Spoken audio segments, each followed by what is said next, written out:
Hey everyone, welcome to glam up.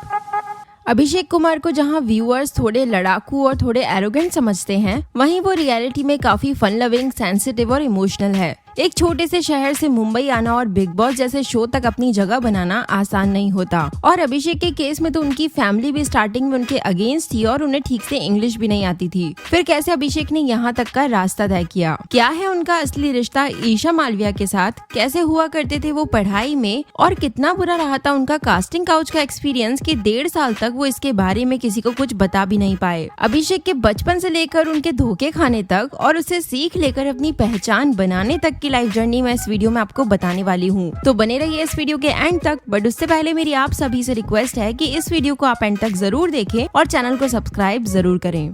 Abhishek Kumar का जन्म 26 अगस्त 1995 को पंजाब की फतेहगढ़ साहिब डिस्ट्रिक्ट के एक छोटे से शहर मंडी गोबिंदगढ़ में श्री कृष्ण जन्माष्टमी वाले दिन हुआ था और उनका पूरा नाम अभिषेक पांडे है। उनकी फैमिली में उनके पेरेंट्स के अलावा उनकी एक बड़ी बहन भी है। उन्होंने अपनी स्कूलिंग SNAS आर्य सीनियर सेकेंडरी स्कूल से कंप्लीट की और बचपन से ही मैथ्स उनका फेवरेट सब्जेक्ट रहा है। अभिषेक बचपन से ही इतने नॉटी हुआ करते थे कि वो बताते हैं कि गर्ल्स से इंटरेक्ट करने के लिए वो स्कूल की एक्स्ट्रा करिकुलर एक्टिविटीज में ज्यादा पार्टिसिपेट किया करते थे। क्लास 11th में आने के बाद उन्होंने साइंस ऑप्ट की थी, बट अभिषेक के मन में साइंस लेने के बाद भी एक्टिंग करियर के अलावा कोई दूसरा प्लान नहीं था और सिर्फ वो एक्टर बनने के ही सपने देखा करते थे। इनफैक्ट वो आज भी कहते हैं कि यदि वो आज एक्टर नहीं होते तो एक स्ट्रगलिंग एक्टर जरूर होते या फिर प्रोडक्शन, डायरेक्शन या कास्टिंग टीम में होते, बट होते इसी फील्ड में। इसीलिए उन्होंने काफी जल्दी टिकटॉक पर वीडियोस बनाना स्टार्ट कर दिया था और उनके माइंड में वो मुंबई जाने का प्लान भी बना चुके थे। बट जहां उनके पेरेंट्स आज उनके सक्सेस और करियर चॉइस से खुश हैं, वहीं उस टाइम अभिषेक को वो एक्टिंग फील्ड में नहीं भेजना चाहते थे। पर अभिषेक ने अपने पेरेंट्स की एक भी बात नहीं सुनी और 21-22 साल की एज में बिना घर पर बताए मुंबई आ गए और 6 महीने के लिए उन्होंने अपनी फैमिली तक से कॉन्टेक्ट तोड़ दिया।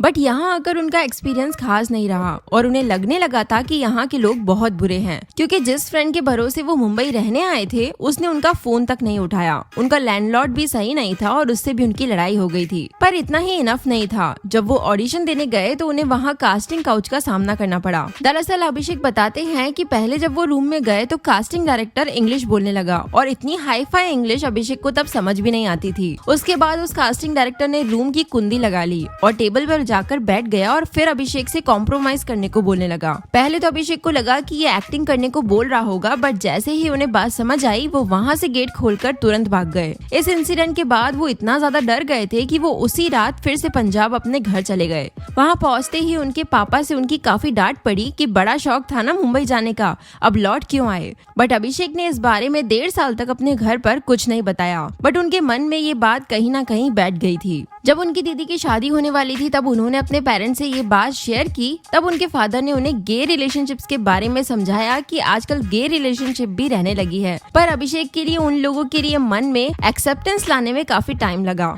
और वो दिन उनके लिए किसी नाइटमेयर से कम नहीं था। बट इस बार अपनी दीदी की शादी हो जाने के बाद फिर से उन्होंने मुंबई जाने का डिसीजन ले लिया और साल 2018 में वो फिर से मुंबई आ गए और आज उन्हें गे रिलेशनशिप थोड़ी बहुत समझ में आने लगी है, बट फिर भी वो अपने कास्टिंग काउच एक्सपीरियंस के बारे में सोचना भी पसंद नहीं करते। खैर, तो मुंबई आ जाने के बाद उन्होंने टिकटॉक बैन हो जाने पर अपना यूट्यूब चैनल स्टार्ट किया, साथ ही इंस्टाग्राम पर भी एक्टिव हो गए। साइड बाय साइड वो ऑडिशंस भी देते रहे, जिसके बाद उन्हें ये प्यार नहीं तो क्या है नाम के एक म्यूजिक वीडियो से अपने करियर की शुरुआत करने का मौका मिला। पर इसके बाद वो बैक टू बैक ऑलमोस्ट हर साल म्यूजिक वीडियोस में नजर आते रहे हैं, जिनमें से डीजे वजदा, मैं चाहूँ, जय श्री गणेशा, कसूर कुछ नाम है। बट अपने पहले म्यूजिक वीडियो के बाद अभिषेक को जिसने फेम दिलाया वो शो था उडारियां, जिसमें वो अमरीक सिंह विर्क के किरदार में देखे गए थे और ईशा मालविया से उनकी मुलाकात इसी शो के दौरान हुई थी। और दोनों ही अभिषा व्लॉग्स नाम से एक यूट्यूब चैनल भी चलाते थे, जिसकी वजह से सभी उन दोनों के ना सिर्फ फैन बन गए थे बल्कि हर किसी को यही लगने लगा था कि दोनों रिलेशनशिप में भी है। बट जब 2022 के बाद दोनों साथ दिखना बंद हुए तो अभिषेक ने इस पर एक इंटरव्यू में बताया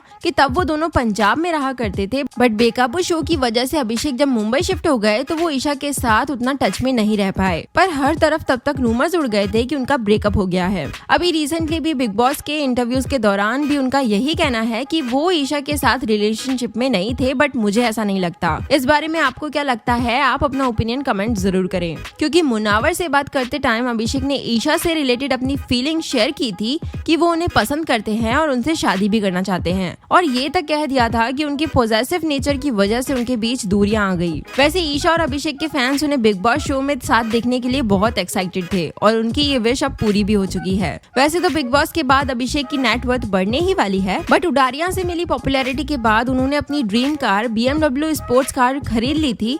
उसके बाद वो महिंद्रा थार भी खरीद चुके हैं। इंटरेस्टिंग बात ये है कि जहां अभिषेक जिस तरह के रील्स और वीडियो शूट करते हैं और मस्ती मजाक टाइप के लगते हैं, वहीं दूसरी तरफ उनके दोस्त बहुत ही लिमिटेड है और उन्हें ज्यादा हैंग आउट करना भी नहीं पसंद, और अपने फ्री टाइम में वो बस अपने स्किल्स डेवलप करने पर फोकस्ड है। करंटली वो डांस की ट्रेनिंग ले रहे हैं। जब अभिषेक को बिग बॉस के लिए अप्रोच किया गया था, तब उन्हें लगा था कि वो इतने मेंटली स्ट्रांग नहीं है कि 4 महीने फैमिली से लगातार दूर रह सके, क्योंकि वो हर महीने अपनी फैमिली से मिलने जरूर जाते हैं। बट जब उन्होंने एक बार सोच लिया तो फिर से इस बारे में नहीं सोचा। बस वो ये डिसाइड करके आए हैं कि शो में किसी पर ट्रस्ट नहीं करना, और उनका ये भी कहना है कि उन्हें ईशा के सपोर्ट की भी जरूरत नहीं है, वो अकेले ही खेलने आए हैं। और अभिषेक ऐसे इंसान है जिन्हें जब तक छेड़ो नहीं तब तक ठीक रहते हैं, पर यदि छेड़ दिया तो वो छोड़ने वालों में से नहीं है। इंटरेस्टिंग बात ये है कि उन्होंने सबसे पहला big boss season Gautam Gulati वाला देखा था, और वो आज तक उनके फेवरेट बिग बॉस कंटेस्टेंट है, और वो अपनी गेमिंग स्किल्स उन्हीं की जैसी मानते हैं। लास्टली अभिषेक मटर पनीर और समोसा बहुत ज्यादा पसंद करते हैं, और ब्लैक उनका फेवरेट कलर है।